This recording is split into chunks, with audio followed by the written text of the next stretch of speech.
This is Dateline News and Conversation.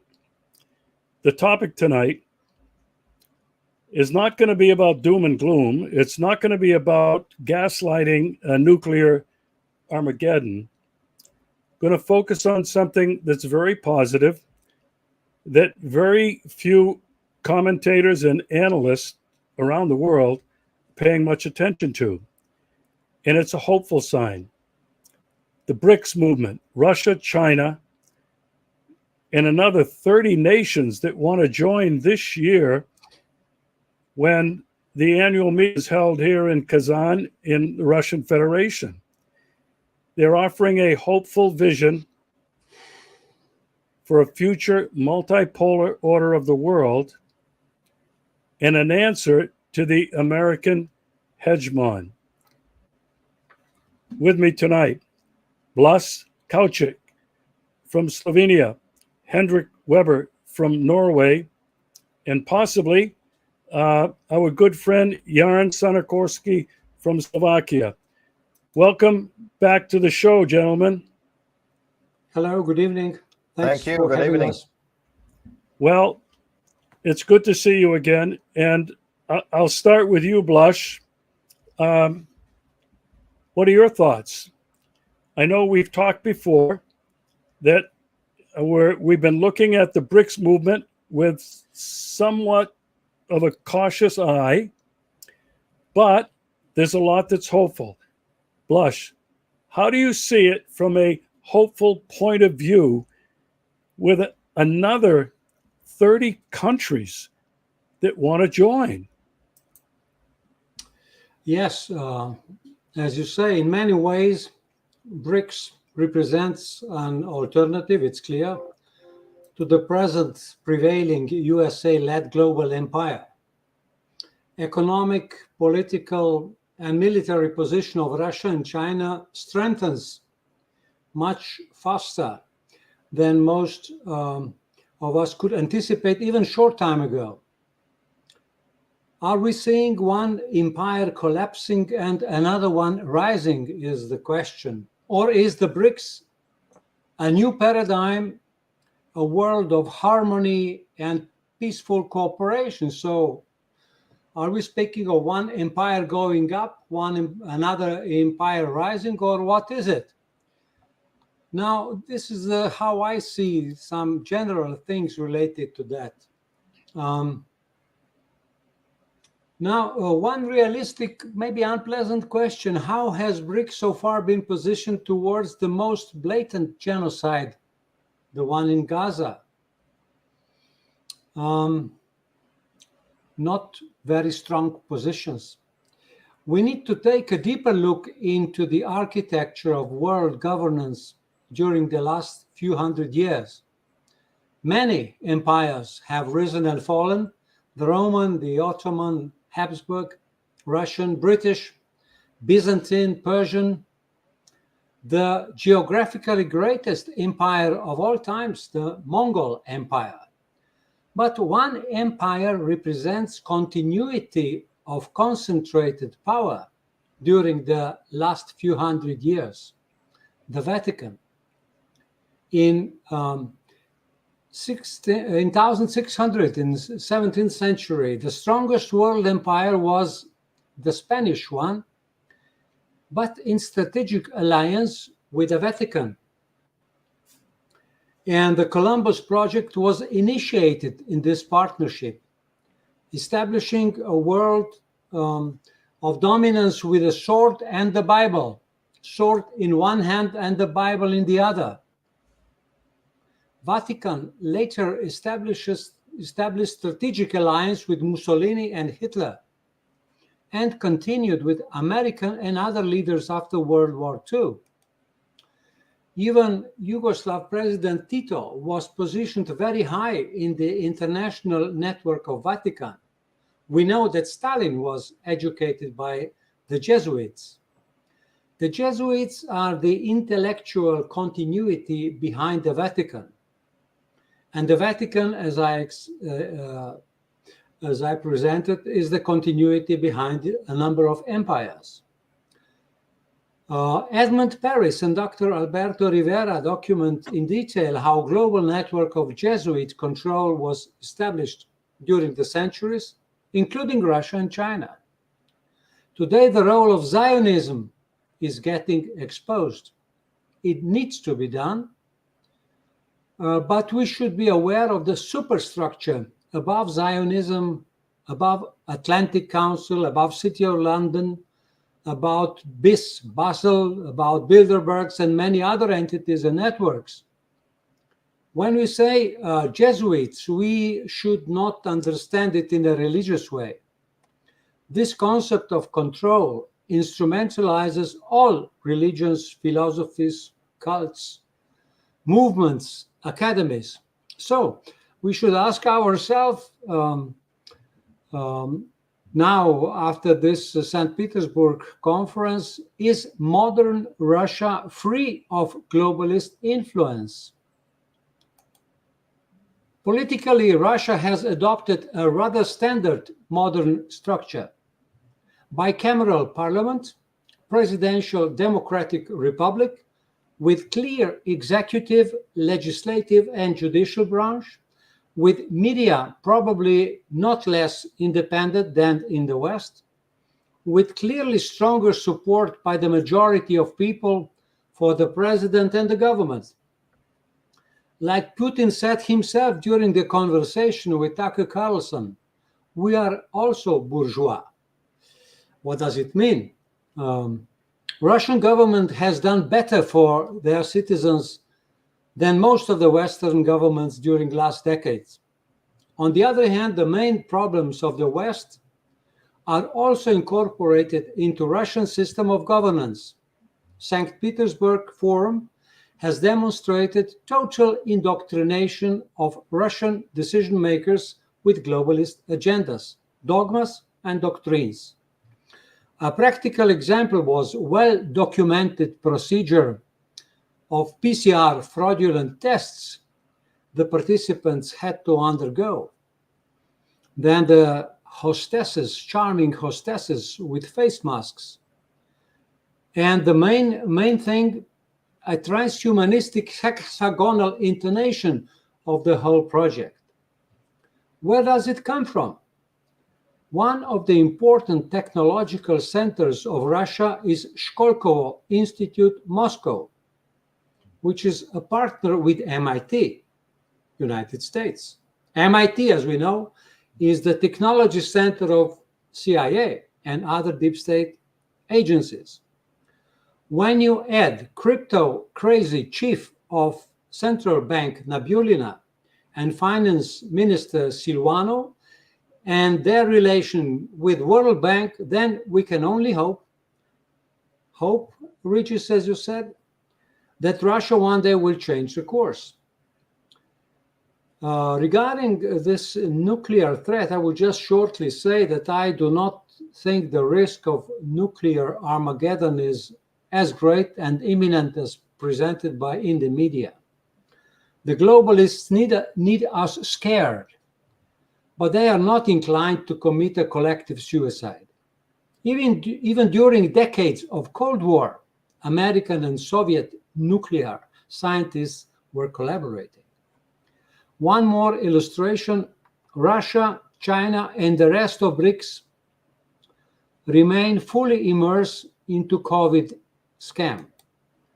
Klaus Schwab from World Economic Forum has openly explained in his book that globalists see COVID as a project to establish complete control of the world. And yet, Russian leaders still support the idea that COVID is a novel disease caused by SARS-CoV-2 virus. And in spite of the scientific power of Russia and China, they accept and support the idea that CO2, the carbon dioxide, is not the gas of life, but a threat to the planet. No, it's not funny. It's a crime against humanity and nature. So this would be my observations. Well, I want to thank you for that, Blush.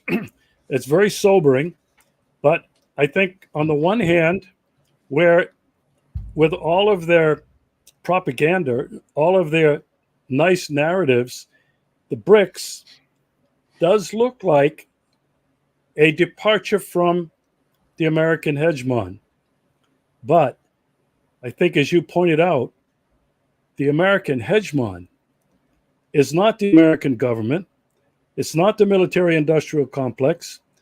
It is not the American financial system. You mentioned globalist. And we won't get into that tonight. We've talked about it a bit in the past, but the globalists are, I think, some very influential, powerful financial interest, including the Vatican, which many people would not consider the Vatican an empire, but it is the longest lasting, continuous organization in the history of humankind. They definitely have had an influence. So I want to thank you for that. The balance. You pointed out some things that cannot be avoided. The way that Russia and China completely followed the COVID lockdowns. The way that both of them have stated their support for the WHO, which caused me a certain amount of concern. And whether or not Russia, and this is my hope as somebody who's living here, that Russia under Putin, I don't know about the government and the power brokers, but certainly the people are not wanting any of this that has to do with the West or anything that's come out of there. So it remains to be seen whether Russia, and when I say Russia, I mean the Russian people, will accept or reject some of the things, Blaž, that you have cautioned about. Hendrik, what are your thoughts? Are you hopeful from your perspective? Do you see hope in the BRICS movement? Or are you cautious like Blaž? Oh, Blaž has already gone very, very deep with his information, and I think he's completely right. When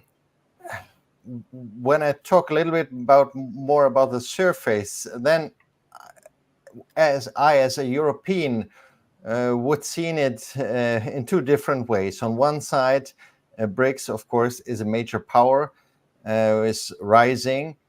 But the problem is that we in Europe, or the people in Europe, politicians in Europe, don't understand this, or maybe they understand, but they don't have a clue what to do now.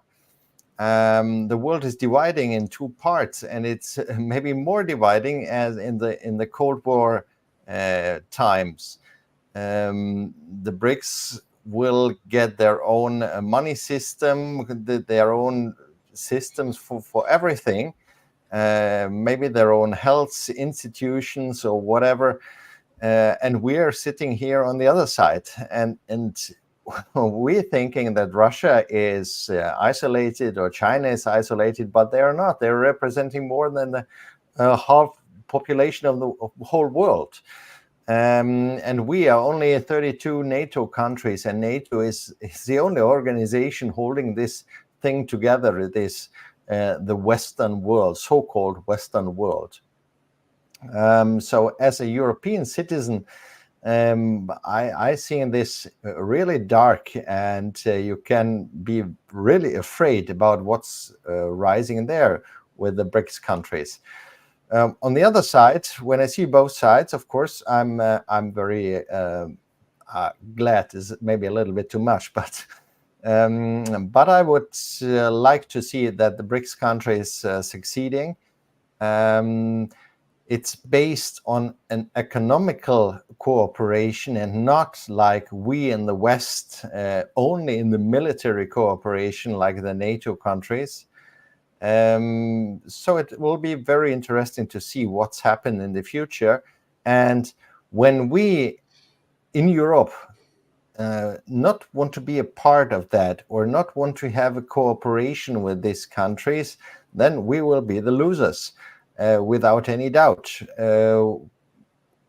we have to have this cooperation with these BRICS countries, China, Russia, of course, and the propaganda we have in our Western countries tells us all the time that that we don't have to cooperate with them because they have no human rights there.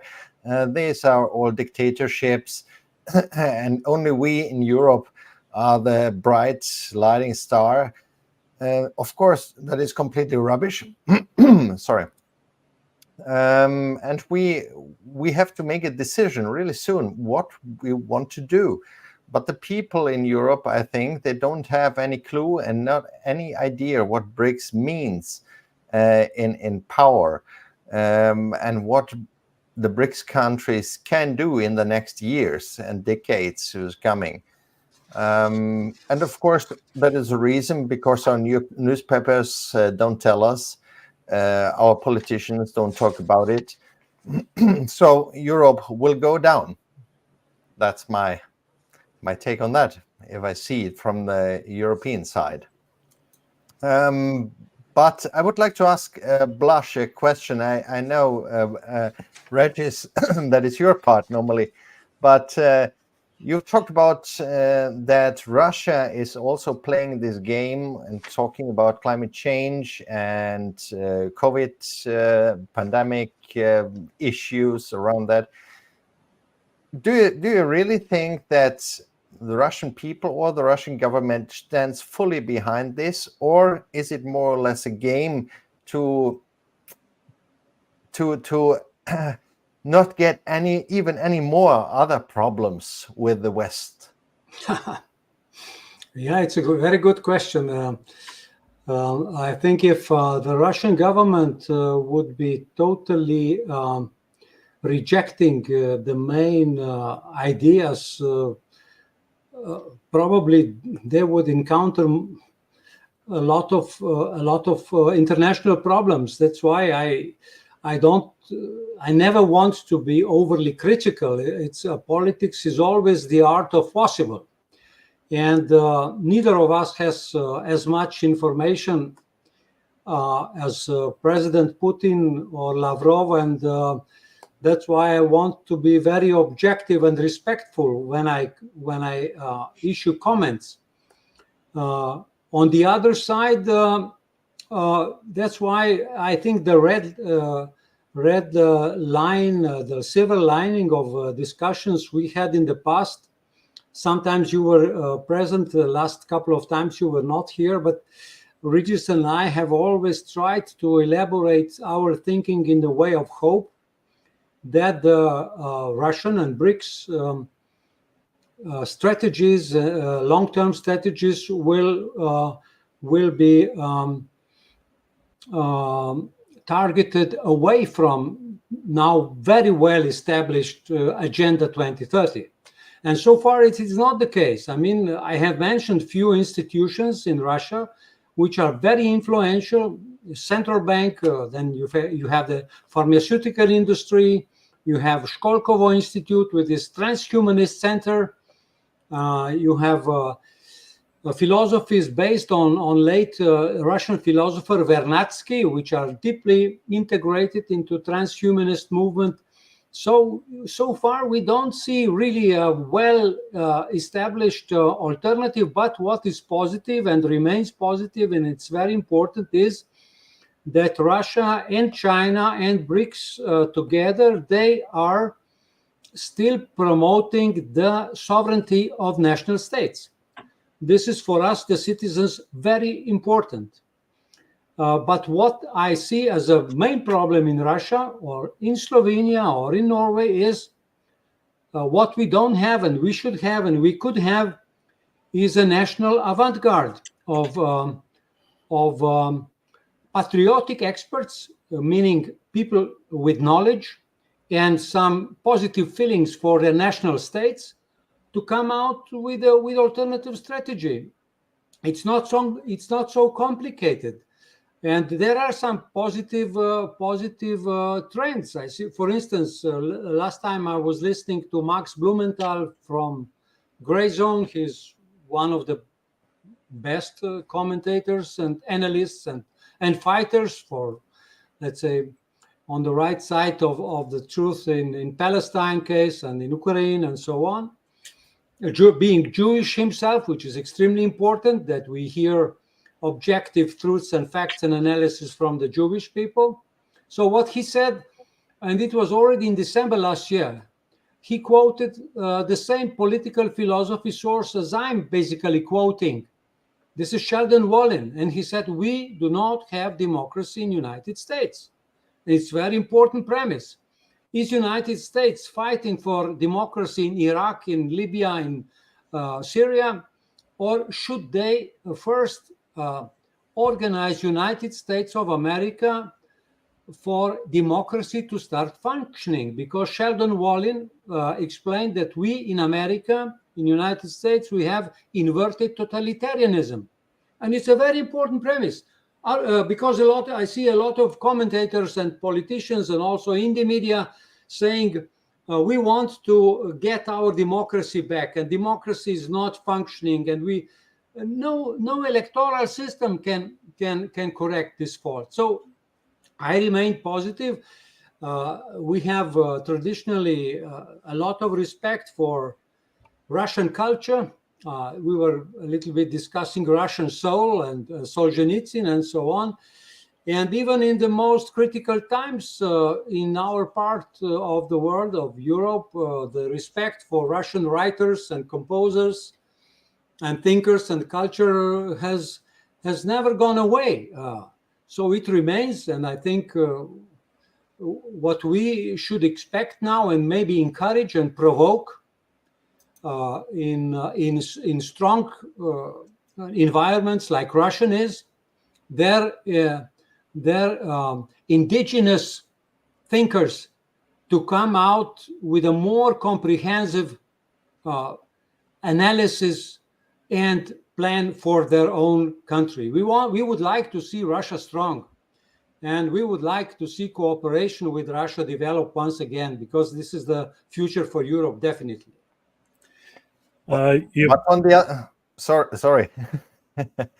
But on the other side, Blush, of course, it would be the best thing to collect all these patriotic experts to make a vision for Europe or the different European countries.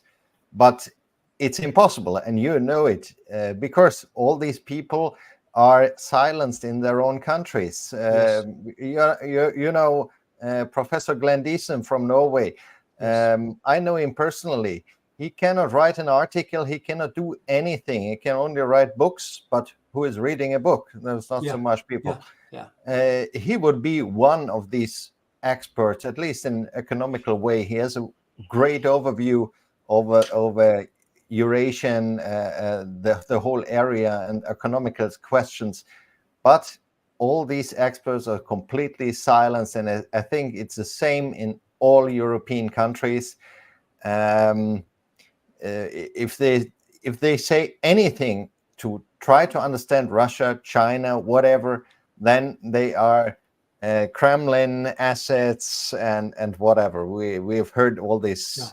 Yeah, this is the situation. I agree. Yeah, it's a fact. You're absolutely right. Yes. Yeah, I wanted to point out, and I want to encourage you to jump in and talk to each other. I think that's a really good dynamic here. Let me pick up on a couple of things. Hopeful signs. The way anybody who's paying attention, like me, and who's not an expert, but Hendrik, you talked about the BRICS offering a different economic model, getting away from the American US dollar and the Federal Reserve. The BRICS is looking for a different type of global financial system. Blas is an economist. He's an expert in this area. But to somebody like me, that looked hopeful. Blas, in spite of all the objective observations you've offered, the one thing you said that for me is hopeful is Putin and Xi keep talking about the importance of the sovereignty of all nations. Now, that goes directly against hegemony, imperialism.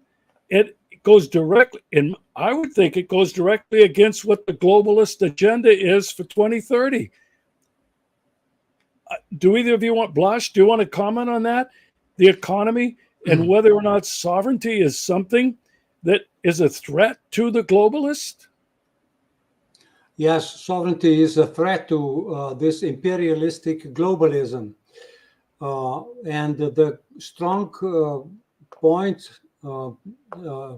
in China and Russia are in the monetary area, because their central banks are still state-owned. And the financialization of Russia and China is not yet so deep as West, as American, as globalists would like to see it. And that's why the pressures on China were very aggressive to deeper financialize their economy. And that lies a hope. But the problem is that we do not see a comprehensive, non-globalist national development plan and industrial policy of Russia and China. And there was an excellent analysis of the third very important player. This is India, by Radhika Desai, Indian economist, a professor working in Canada. And she explained how Indian miracle is a mirage. It's a fake. It's financialized economy, and it's a disaster. It's a Hinduistic Nazism, neoliberalism, and India is progressing today thanks to Russia and China. It is the industrialized and very corrupt economy with the record numbers of billionaires and people dying from hunger. So these things are now getting exposed. So there are different trends in BRICS, but unfortunately this, and I spoke about this last time, the financial monetary policy of BRICS is a confusion, is a total mess. They're talking about now, Russian finance minister has been talking about putting monetary system on blockchain. This is a globalist main target, and completely rejecting the heterodox political economy standpoint about what is money and what is value. So BRICS does not have a clear, positive, modern, heterodox theory of value and money. I must be very open. But still, the financial systems of Russia and China are relatively robust, and I hope they will not go into the direction of Silicon Valley orders to involve the central bank digital currency, or what is the reserve plan of the globalists, the local blockchain supported digital currencies, which was the plan all along. So there is a lot of controversies there and a lot of conflation, because in order to for international trade, we don't need another alternative world currency. We need a clearing system, and we need trading as it is done today by China, Russia, and India, already in a way. Which I'm promoting, the clearing way, which means that each country can operate in its national currency. And then it's only the question remains what to do with the balances. If one country is exporting not enough, then it's a question of balance, how to cover the balance, with gold or with credit or with something. And one very important thing, which is very confused today, no sort of money, no international money can create purchasing power. This is a trick. So the countries must create value first, and then there is only transactions. Wow. I think, Blas, you need to be on the BRICS. You need to be an economic consultant to BRICS. You mentioned so many really important things. I'm just sitting here listening to both of you and reflecting on what I've been reading, and I've been trying to read as much as I can about Putin's statements about BRICS and all the experts that gathered in St. Petersburg. And Blas, you mentioned there are contradictions. You see, on the one hand, what looks like movement away from the globalist, but on the other hand, even here in Russia, when you have the president of the largest bank or the Russian bank, and you have others in Russia who obviously are pro-Western, controlling very much power. But then on the other side, you see, ooh, it looks like something organic is happening. And I think this is going to be the make or break, in my opinion, for BRICS. Whether, as many of these another 30 countries supposedly will be included this year, totally different financial backgrounds, cultural, historic, everything is different. It's a huge, I don't want to call it a melting pot, but it's like a huge electric mixer with all of this is in there, and everyone hopeful that some kind of a new world order, a new fairer financial system will emerge. For me, it's hopeful, but I think it's going to be not easy for all the reasons that we're pointing out. Now, here's something else. Just as a passive bystander who happened to pick up on something, I don't know if the two of you have heard this, but BRICS has organized the BRICS Games. 97 countries are going to come to Russia to participate in these athletic games 1 month before the Paris Olympics. And I started scratching my head and I went, oh my God, the timing on this is really interesting. Now, I don't know how many countries are going to participate in the Paris Olympics, but certainly most of these 97 countries that are coming to Russia are going to participate, and they'll probably see these games in Russia as just a tune-up for the Paris Olympics. Hendrik, back to you for your thoughts on these BRICS games in Russia. I think that's a part of what I said before. It's a dividing of the world. Russian athletes are not in the games anymore. They cannot come with their own flag because Russia is in a war of aggression against Ukraine. We have all this kind of mixing up the I don't know, the European Song Contest. It's a rubbish. Okay. But Russians are not allowed there. All others are allowed. That is not a problem. And of course, it's only normal that all these countries are going together and say, why should we have Olympic Games, football, soccer games, or whatever, together with the Western world?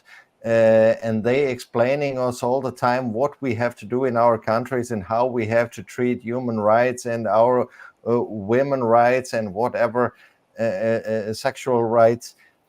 It's a complete dividing of the world. It's not only the financial system, it goes through everything in the end. And now we see it's going through sports, and for me it's only normal and a really good idea to do it. I want to welcome our friend Jan Sarnogorski in Slovakia, who just joined us. And I have to apologize because I had technical difficulties here and I didn't get the word out, I think, fast enough. So Jan, we'll come to you in a minute. We're talking about the BRICS games that are going to take place in Russia 1 month before the Paris Olympics. And I want to come to Blaž first for your comments. What were your thoughts on this? Well, panem et circenses is the old Roman Empire principle, bread and games. So when the Roman emperors got worried about the people starting to think and being critical, they were starting to throw Christians to lions and organize the games we all know about. So the modern Olympics is a very Nazistic concept. There is a Serbian philosopher, Ljubodrag Simonovic, once a world-class basketball player, now a philosopher of 75, 80 years old, writing books, but only in Cyrillic letters. I think I have gone through one of his books, and Odyssey of Mankind. And he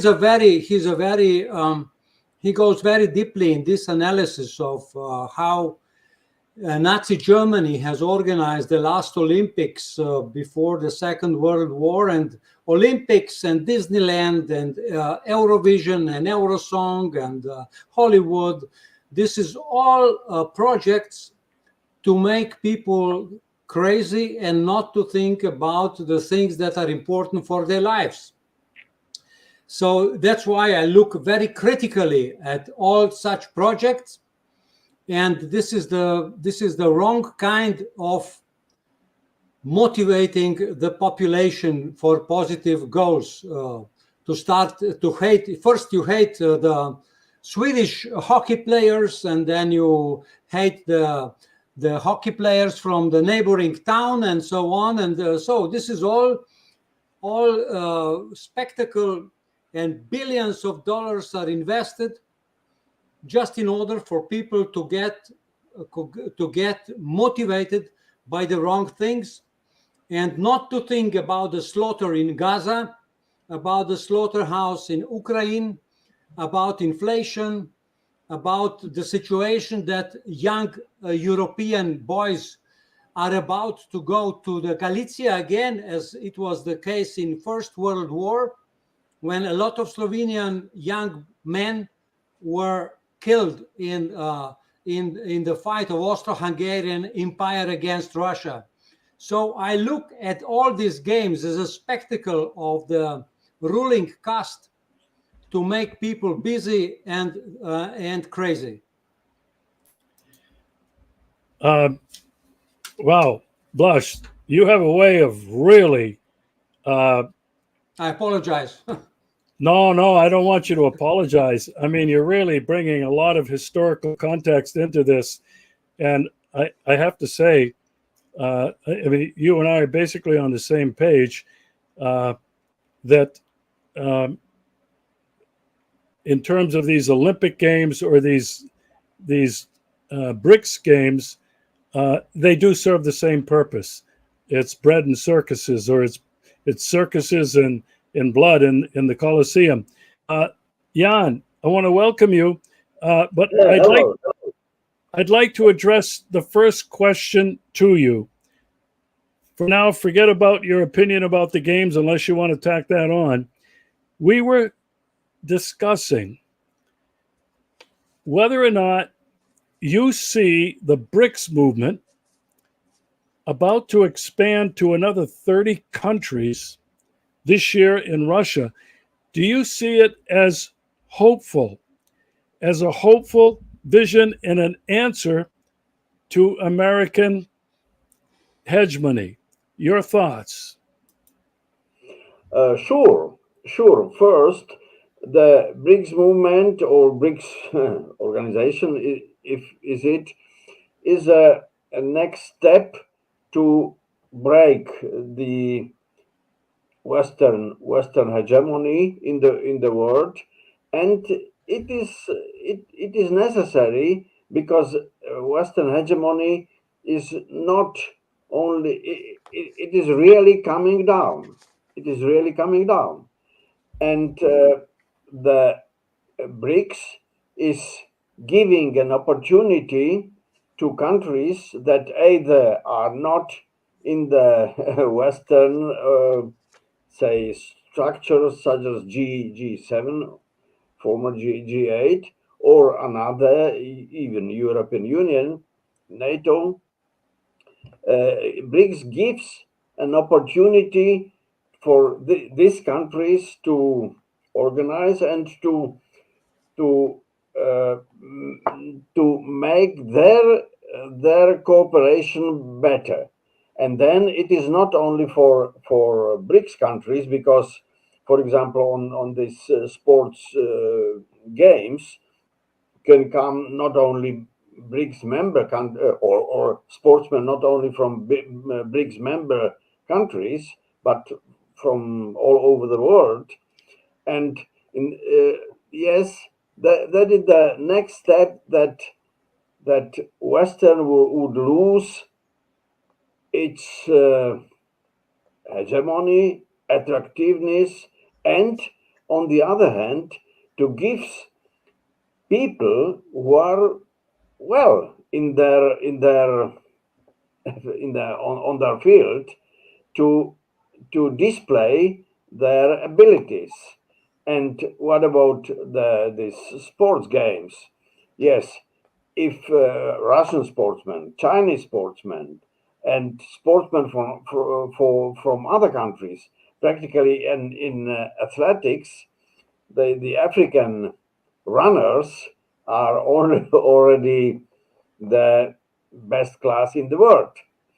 And that's why it is only a question of time when these BRICS games would, through their quality, be better than the traditional Olympic Games.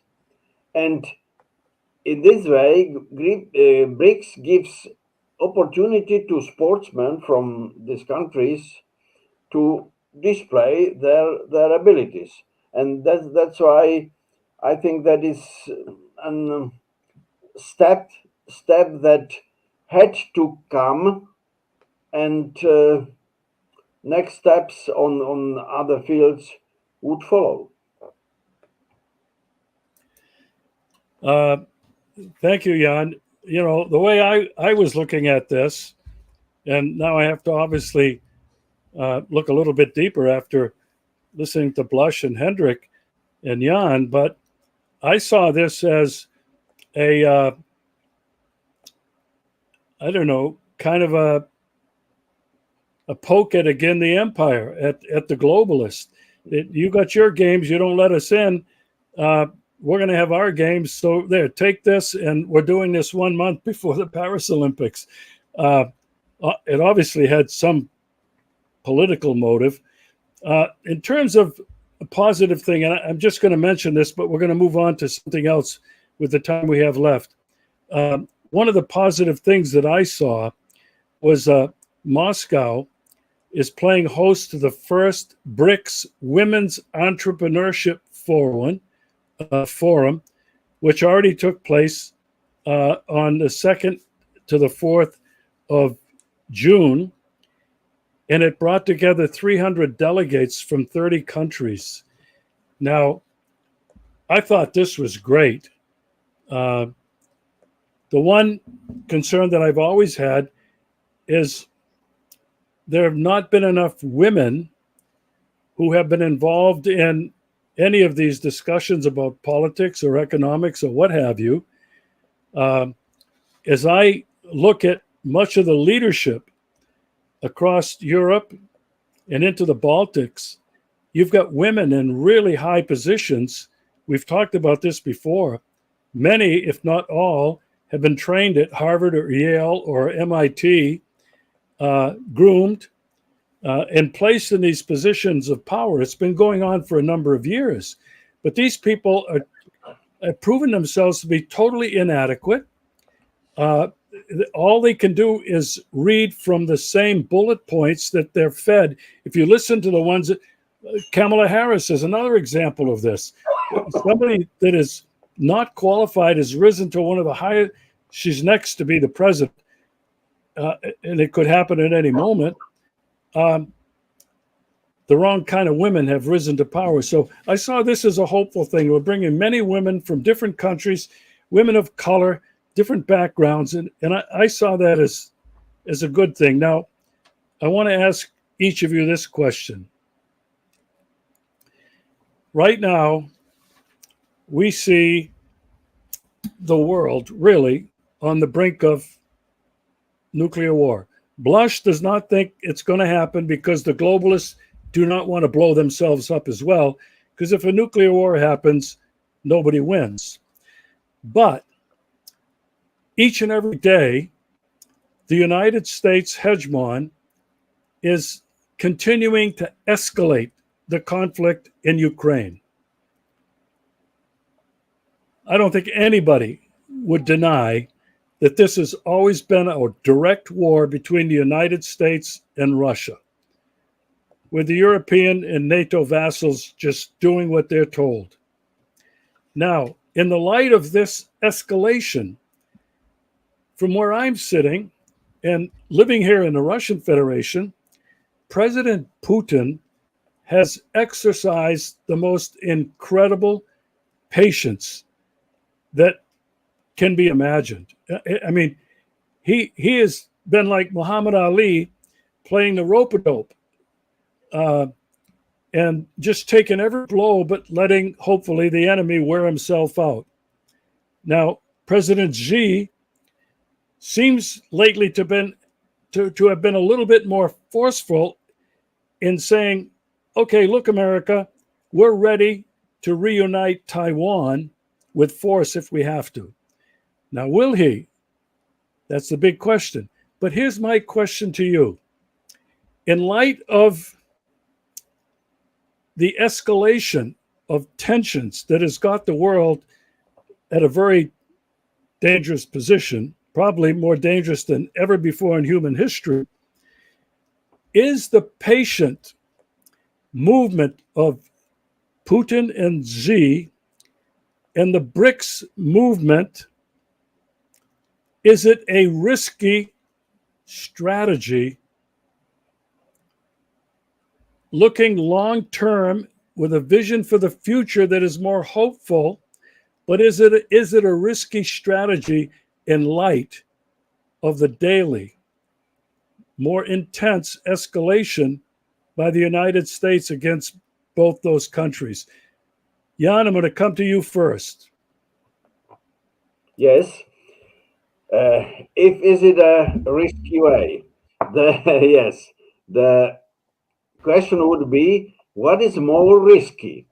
If Russia would not react or answer on steps that the West, especially US and maybe Britain, are doing, that they are delivering to Ukraine missiles that are hitting Russian territory, or if Russia would react, just say more or less on the same way. Right before this discussion, I watched the news on Russian TV, Russia One, and there was displayed which military bases have United States and even Britain on various points in the world, in Africa, in Latin America, in Asia, on various islands. And if US and Britain would go on delivering missiles to Ukraine, and Ukraine would use them firing on Russian territory, so Russia could deliver its own missiles, but dangerous for American military ships and military bases, of course. And from from these countries, various movement groups of fighters, soldiers, etc., say not directly Russia or not directly Russian soldiers would fire the, yes, from Russia delivered missiles on the American and British bases or ships in these various countries on various seas. What would say then US or Britain? And if it would lead to a next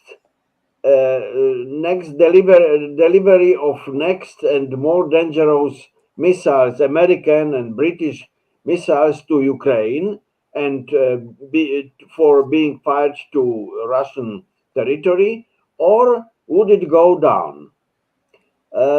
Yes, this question must, for Russia, answer in the last last stage, President Putin. But now, and especially Professor Karaganov is advocating for already for a long time the thesis that Russia should answer on such steps of the West, because otherwise the West would go on, and the deliveries of missiles to Ukraine and then being fired on Russian territory would be more dangerous, would do more damages. So we will see the answer on this question. We will see probably next week's, maybe month. Thank you, Jan. It's getting very dangerous. Now Russia's response is, we will have the right to respond asymmetrically. It's getting crazier all the time. Hendrik, what are your thoughts on, is this a risky game for Russia and China not to be acting more forcefully, but to be really plowing ahead with the hope and the vision of the BRICS? What are your thoughts?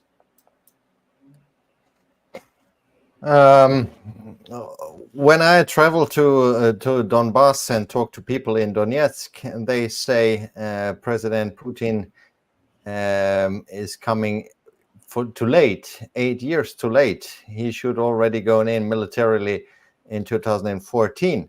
That is their view, or at least some of the people I was talking to in Donetsk said this to me. But I think both Xi and Putin are very confident, thoughtful persons and states leaders. They will not come up with this hysteric, moral-driven statements and politician ideas that as our states leaders in the so-called West or in Europe. When you hear what the foreign ministry of Germany is telling Annalena Baerbock, you can only you think you are in a crazy film or in a comedy show. These statements she is coming up with. So I think Putin has a strategy. I don't know if it's a long-term strategy when it comes to the conflict with the West. But he will follow his plan or the Russian government plan, I think, in a very strong cooperation with, for example, China and other BRICS countries, other BRICS leading countries. So I think Russia is doing the right thing at the moment.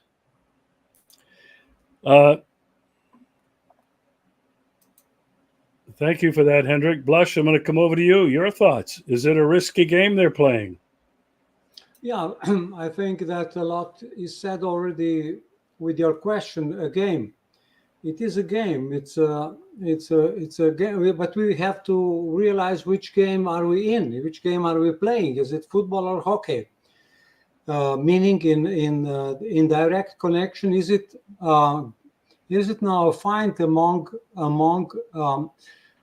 individual national states who would like to protect their systems, or is it a different game? And I'm happy to see that there are some people now supporting the idea, which I was explaining here several times, that there is a network above the national states. For instance, C.J. Hopkins, American writer who lives in Germany for 20 years, or Finnish mathematician Tuomas Malinen, or a Dutch writer who lives in Puerto Rico, Miss Bayen. They all come out in a different ways, different methodologies, to the conclusion that there is a power above the decision-making powers on the level of individual national states. So there is a power with which also Chinese and Russian leadership is coordinating things. And Russia was looking for its identity through decades. We all know that Russia had the idea, it was offered to Americans that Russia would join NATO, but of course it was not accepted, although it would be a very intelligent move to join NATO, or to disassemble NATO, because it would no longer be necessary. Russia did not have any aggressive or imperialistic tensions after Soviet Union got dissolved. But it was not acceptable for these superstructures above. Why not? Because they need polarity.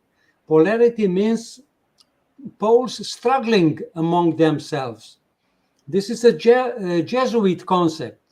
So the states have to be fighting among themselves eternally, and peace is not the goal, because peace would be devastating for the financial investors.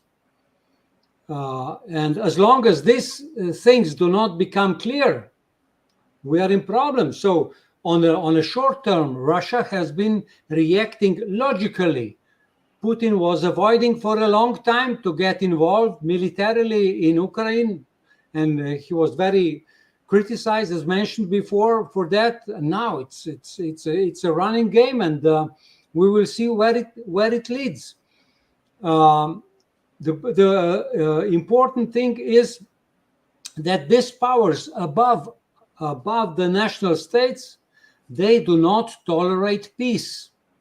So negotiating for peace among the existing leadership of national states will never bring a result, as long as we do not get a different international order where sovereign national states will regain their power and coordinate their interests. Thank you for that, Blush. We always want to keep in mind the power, the force that exists above sovereign states. My hope is that many states now beginning to understand that, and now are seeking to reclaim their sovereignty. I want to finish on this note, because the three of you are Europeans. And from my perspective, I see glimmers of hope and peace coming from Viktor Orban, from, I forget his first name, Vucic, and Robert Fico. Fico. Fico. I was corrected on. Yes. I'm working at it. Okay. I want to go first to you, Jan. These three seem to be breaking away from the NATO, European Union, unelected commission. I see it as very hopeful, and I see it as a very dangerous position for all three of these people to take. Jan, what are your thoughts? Is this hopeful? To answer shortly, I answer no, it is not hopeful, because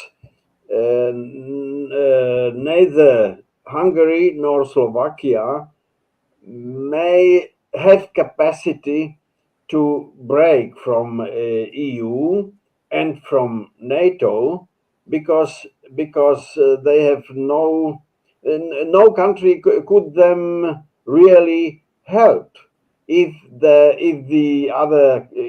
EU or NATO would try to use the situation. Look, if they would break out from, say, EU, let's take Slovakia. The citizen of Slovakia could not, European Union could decide that citizen of Slovakia could not cross the borders of European Union. That means practically could go nowhere. Only, yes, only with visa of European Union country, but the visa would not delivered. The same Hungary. Serbia is up to now not a member of EU, and the sanctions could be even strengthened and strengthened. Russia, as a big state, big country, can afford or can sustain that even sanctions of EU or of the whole West, but small countries like Slovakia or Hungary not. So both Slovakia and Hungary must uh, go by small steps, and they do it. They do it. Our Prime Minister of Slovakia, Fico, told Slovakia would not deliver any weapons to Ukraine. Yes, it is small step, but the step that Slovakia can afford or can sustain. The more or less the same Hungary. Slovak Prime Minister told that no Slovak soldier would cross Ukrainian border, and he would not cross. Now, when this Met French president is trying to organize a collective military action that soldiers from yes willing European countries would go to Ukraine first, just for training Ukrainian soldiers, but where is the border between training and fighting? So no soldiers from Slovakia and Hungary would participate on such a mission. It is not sure if such a mission would occur, but if so, yes, maybe in month two we will see another possibility to another step, and again, at least for these 2 or 3 countries, to go out from the war mongering policy and actions of these Western organizations. And yes, I repeat, such small countries like Slovakia and I think as well Hungary cannot do at the moment more. Oh, thank you for that, Jan. That perspective from Slovakia. Henrik, what are your thoughts? I think this is positive too, and I see it in the whole all this we have discussed today. I see this very positive, not because I think then the whole world will be a better place, but I see this positive because my hope is that more and more people in European countries wake up and say, okay, are we really on the right track, or do we have to change our national politics, our sovereignty again back to sovereign states? So that's why also this thing with Hungary and Slovakia is positive for me. I think several people in European countries think, yes, why not? It could be a good idea if we not deliver weapon. But somebody has to say it. Somebody has to start this discussion, and we cannot expect that our media or our politicians in Norway or Scandinavia is starting with that. So I'm very thankful for example, Hungary, that Viktor Orban is playing the role as the dictator in Europe. Of course, our media is writing that he is a madman, but I think more and more people slowly will find out, okay, maybe he is not an idiot. Maybe this idea not to deliver weapons to Ukraine would be a good idea. Why not? Why can we not think about that? So that's why I think it's positive too. Like, for example, the BRICS games now in Russia. Interesting, Henrik. I've been following this woman for a long time. Your birthplace was in Germany. Sarah Wagenknecht. Wagenknecht. Yeah. Yeah, well, you know who I'm talking about, right? Yeah. I saw her today. She was at a rally, and I looked at the English translation. She spoke out forcibly. And she's been doing this for a number of years about the insanity of the German government going along with all of this. And what I thought was encouraging, there was a large crowd. I mean, there weren't 1 million people by any means, but it looked like there were maybe 1,000 people. And everybody was applauding what she said. So I'm hoping, and from what I'm seeing, there have been large demonstrations all over Europe and really around the world, sparked by, I think, Blush, the silence of governments about what's going on in Palestine. But these people, I think, are rising up, not just in support of the Palestinians, but against the governments that are not representing them, who are doing nothing. Blush, over to you for your final thoughts. Yeah, I think that politicians like you mentioned, Orban and Fico, they are probably the maximum of common sense that was still possible so far without getting eliminated. Well, we see what happened to Fico, and we can only hope that his recovery will be complete. His public appearance I watched was very inspiring. Politics is always also an art of possible. So within the paradigm we are in now, no individual or no political party can change the course of travel. Vučić, for instance, has not yet come out with comprehensive political program that would represent an alternative to what is going on in the Balkans today. He's very much involved into globalist projects. Serbia is actively poisoning, robbing and killing its citizens, just like all other states subordinated to Agenda 2030, transhumanism, Fourth Industrial Revolution, Web3, crypto gulag. So I think peace is not an option within the existing paradigm, as it would cause fictitious pillars of finance collapse.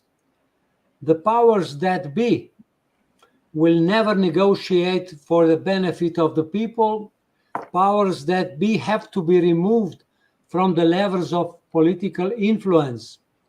Everything else is just hot air. And briefly on the political personalities, Sarah Wagenknecht Kola Kušić from Croatia, or some European Parliament members that are coming out very forcefully. It's a positive thing, but they do not have a comprehensive approach. They don't have a position towards European Union. They don't have position towards monetary sovereignty of their states.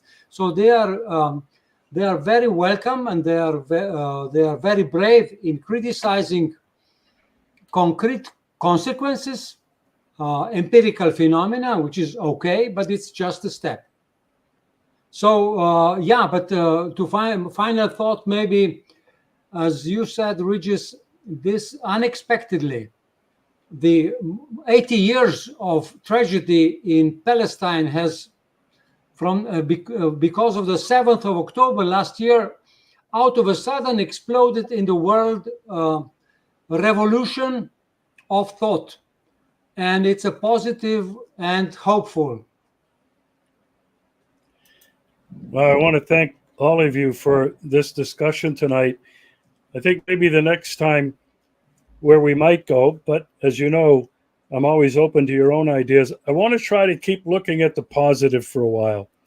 And I think looking at what's happening as the world has woken up, not the governments, but the world has woken up to the tragedy that has been unfolding in Palestine, that the United States is complicit in this, and that the Western economy is behind it.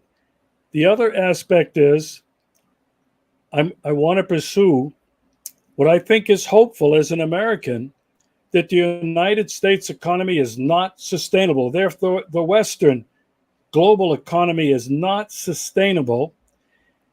And many in the United States, economists, top bankers, and economists from Europe have been predicting the crash. I see that as hopeful. And together with the rising up of people around the world, revolutionary spirit, I'm wondering if these two things might go hand in hand and be a good topic for the next show.